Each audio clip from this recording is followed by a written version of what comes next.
बिस्मिल्लाहिर्रहमानिर्रहीम। अस्सलाम वालेकुम। कैसे हैं आप लोग? मैं हूं आपकी बहन नाहिद शुजात और इस वक्त है तीसरी सहरी।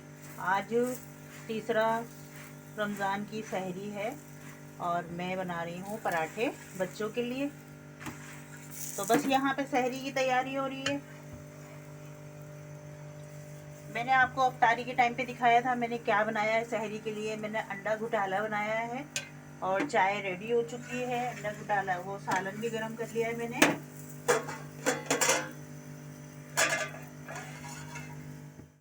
चलें जी। तो भाई वगैरह ऊपर से अपने फ्लोर से उठ के आना शुरू हो गए थे, उनको मैं उठा के आ गया था। तो बाकी अब जो है मम्मा ने सहरी निकाल के उनको फिर देना शुरू कर दिया। सर्विंग शुरू हो चुकी है, अंडा घोटाला निकल रहा है प्लेट्स के अंदर। बाकी पराठे मम्मा ने ट्रे में निकाल के वैसे ही रख दिए थे, तो अब दे के आएंगे भाइयों को। उसके बाद हम लोग सब सहरी करेंगे इंशाल्लाह और फिर जो है रोज़ा रखने की नीयत करके तैयारी करेंगे। तो रमज़ान की यही रौनकें होती हैं, यही बरकतें होती हैं, वरना आम दिनों में कौन 3 बजे उठ के इतना सारा सारा खाना खाता है। तो ये रमज़ान की ख़ास रूटीन होती है, तो सबको चाहिए कि वो इसके अंदर पार्टिसिपेट करें।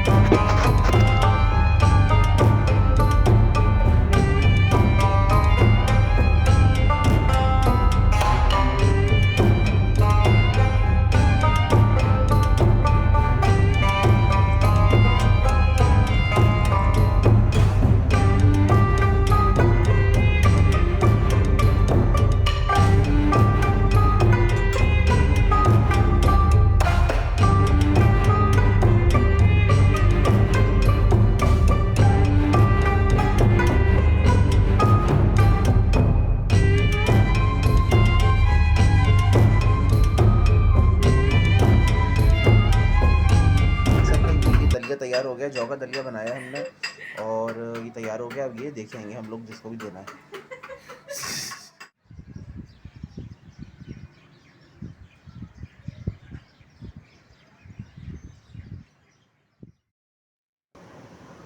ऑलराइट जी, तो welcome back to our new vlog. और कल मैंने जिस तरह से आप लोगों को दिखाया सहरी, तो आज है भाई नेक्स्ट डे और आज हम करेंगे इफ़्तार की तैयारी। इस वक्त लगभग 4:30 बज रहे हैं।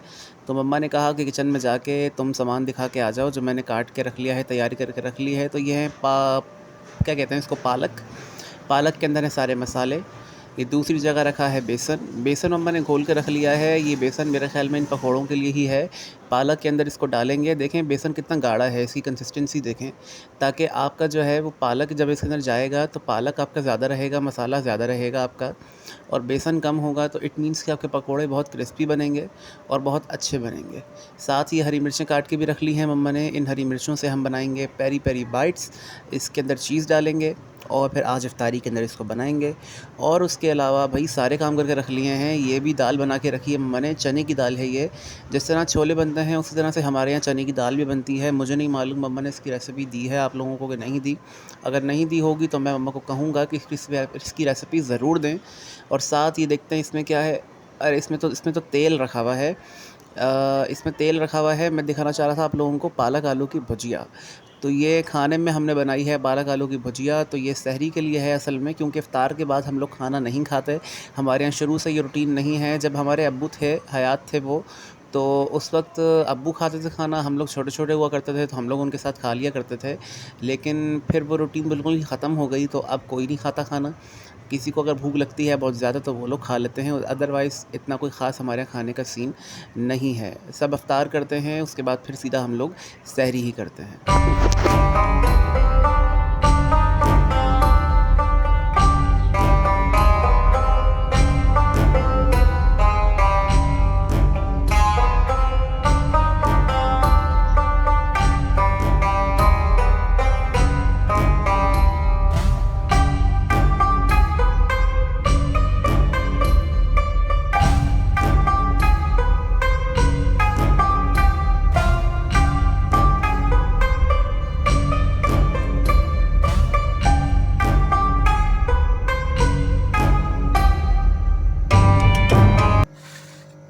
क्या हो रहा है ये?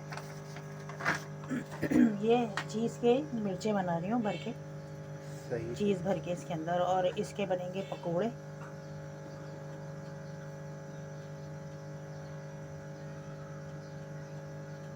तो ये जो सिंपल बेसन तो ये मैंने घोला है ना, ये इसलिए घोला है कि इससे ये मैं इसके पकोड़े बनाऊंगी। अच्छा, ये सिंपल जो बेसन है इससे मैंने गलती से आपको बता दिया था कि ये पालक में डलेगा। नहीं, फिर अम्मा ने मुझे क्लियर किया कि नहीं, पालक का नहीं है, ये मिर्चों का और उसका चीज़ पकौड़ों का है ये बेसन। ये चीज़ पकौड़ों के लिए मैंने मतलब ऐसे ही थोड़ा सा घोल के चली गई थी कि अलग से। और ये पालक में जो है मैं डालूंगी ऊपर से खुश्क बेसन डालूंगी। और इसका पालक का अपना पानी बहुत होता है, बस इसको मैं हाथ से ऐसे मिक्स करूंगी तो बस उसके बाद फिर मैं पालक के पकोड़े बनाऊंगी।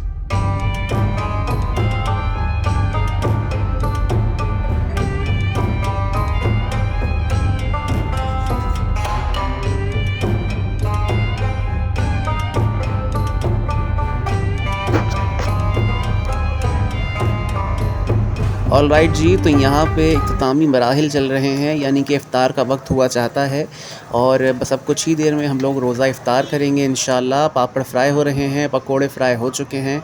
ये पालक के पकोड़े हैं, साथ ही मिर्चों के पकोड़े हैं, चीज़ के पकोड़े, पालक के पकोड़े, आलू के पकोड़े, तरह तरह की चीज़ें जो हैं हमारे दस्तरखान पे सजा दी जाती हैं। और इफ़्तार का वक्त होने वाला है, इफ़्तार करेंगे इंशाल्लाह।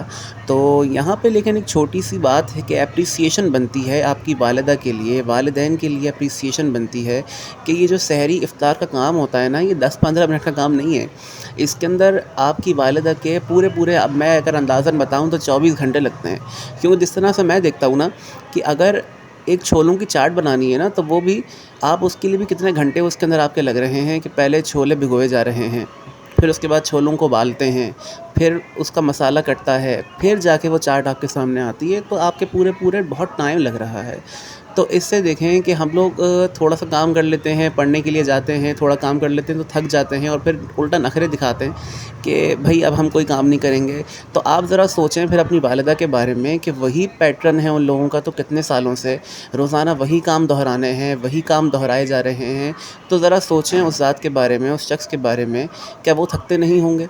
तो बराए मेहरबानी भाई आप लोग अप्रिशिएट किया करें अपने वालिदा को। दीन इस्लाम के अंदर वालिदैन के चेहरे को मुस्कुराकर देखने का सवाब जो है उसको एक हज के सवाब से मिलाया गया है। तो अब आप खुद सोचिए कि अगर आप अपने वालिदैन का काम आसान कर देंगे तो फिर आपके मर्तबे को किस तरह से बुलंद कर दिया जाएगा कि जब मुस्कुराकर देखने पे हज का सवाब मिल रहा है तो काम को आसान करने पर तो पता नहीं क्या अजर सवाब होगा।